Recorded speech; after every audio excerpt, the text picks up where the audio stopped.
Apa yang biasanya membuat saudara terdorong untuk memuliakan Tuhan? Dan apa yang biasanya membuat hati kita bergembira luar biasa? Apakah juga kita memiliki alasan yang sama untuk dua hal itu dengan Maria? Saya mau mengajak saudara belajar dari Lukas pasal yang pertama, ayat yang ke-46 sampai dengan 55. Tentu saja kita tidak membaca semuanya, tapi izinkan saya membacanya ayat yang ke-46, 47, 48, sampai ke-50. Lalu kata Maria, jiwaku memuliakan Tuhan, dan hatiku bergembira karena Allah Juru Selamatku. Sebab ia telah memperhatikan kerendahan hati hambanya. Sesungguhnya mulai dari sekarang segala keturunan akan menyebut aku berbahagia. Karena Yang Maha Kuasa telah melakukan perbuatan-perbuatan besar kepadaku, dan namanya adalah kudus. Dan rahmatnya turun-temurun atas orang yang takut akan Dia. Ayat 51, ia memperlihatkan kuasanya dengan perbuatan tangannya dan mencerai-beraikan orang-orang yang congkak hatinya.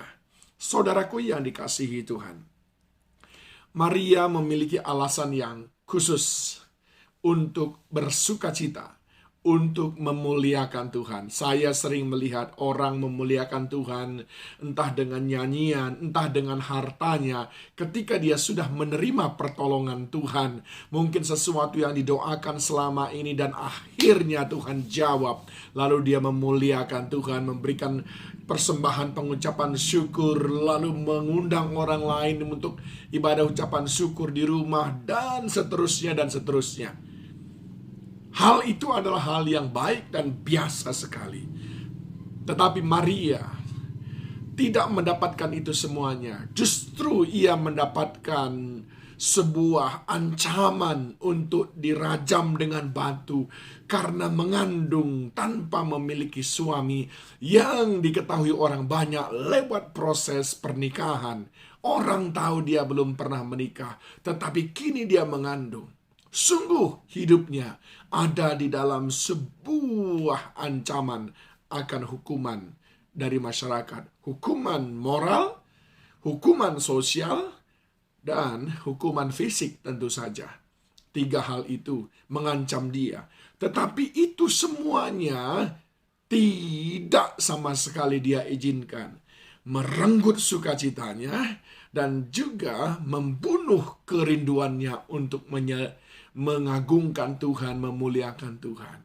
Justru lewat proses itu, dia melihat hal yang lain, perspektif yang lain, yang lebih daripada cukup untuk membuat dia memuliakan Tuhan. Apa alasan Maria memuliakan Tuhan? Yang pertama, tentu saja, dia tahu ketaatannya, kerendahan hatinya, semuanya diperhitungkan oleh Tuhan. Itu sebabnya dia berkata, ayat yang ke-48, sebab ia telah memperhatikan kerendahan hati hambanya.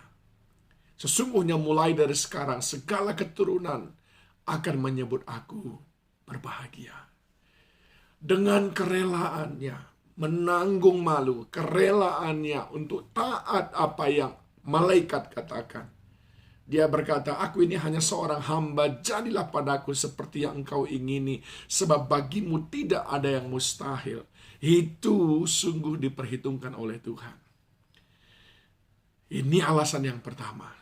Saudara tahu, tidak ada yang sia-sia yang kita kerjakan, yang kecil sekalipun. Semuanya diperhitungkan Tuhan. Di tempat tersembunyi saudara lakukan sekalipun, semuanya diperhitungkan Tuhan. Tidak ada yang tersembunyi bagi Dia, saudaraku. Mungkin orang lain tidak memujimu, mungkin suamimu tidak memujimu, mungkin istrimu tidak memujimu, mungkin anak-anakmu tidak pernah berkata terima kasih kepadamu. Tapi sungguh Tuhan tidak pernah mengabaikannya. Mungkin atasanmu lupa memujimu atas prestasimu, pengorbananmu, tapi Tuhan tidak pernah mengabaikan. Itu sebabnya Maria berkata, aku memuliakan Tuhan. Hatiku bergembira karena Dia Allah yang mencatat semuanya dengan baik-baik. Dia sangat menghargai kerendahan hati dan ketaatanku. Yang kedua, Maria berkata, ayat yang ke-49, karena Yang Maha Kuasa telah melakukan perbuatan-perbuatan besar kepadaku dan namanya adalah Kudus. Apa itu perbuatan besarnya? Yaitu keselamatan. Yesus Kristus lahir, keselamatan datang, dan kegelapan disirnakan.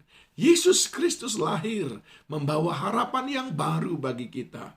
Tidakkah kita bergembira ketika hidup kita kini mendapatkan sebuah jaminan atas keselamatan di bumi dan di surga?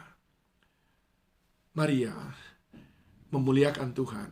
Hatinya bergembira bukan karena bisnisnya berhasil, bukan karena usahanya semakin berkembang, tapi karena keselamatan yang datang dari Tuhan. Penting sekali saudara memahami apa alasan saudara untuk berbahagia. Apakah itu sesuai dengan Alkitab? Dan yang terakhir saya mau katakan kepada saudara, alasan daripada Maria untuk bergembira. Ayat 50, dan rahmatnya turun-temurun atas orang yang takut akan Dia. Ayat 55, seperti yang dijanjikannya kepada nenek moyang kita, kepada Abraham dan keturunannya untuk selama-lamanya. Ia akan melimpahi segala yang baik kepada orang yang lapar. Ayat yang ketiga, yang membuat Maria sangat-sangat berbahagia, memuliakan Tuhan, karena dia mengenal Allah, Allah yang pegang janji sampai selama-lamanya. Kalau dia datang berkata, aku datang kepada memberikan hidup yang berkelimpahan, dia pegang janji itu. Apakah itu juga alasan saudara untuk bersuka cita hari ini? Apakah itu alasan saudara untuk memuliakan Tuhan? Apakah itu yang membuat saudara memiliki hati yang gembira? Tuhan Yesus memberkati kita semuanya.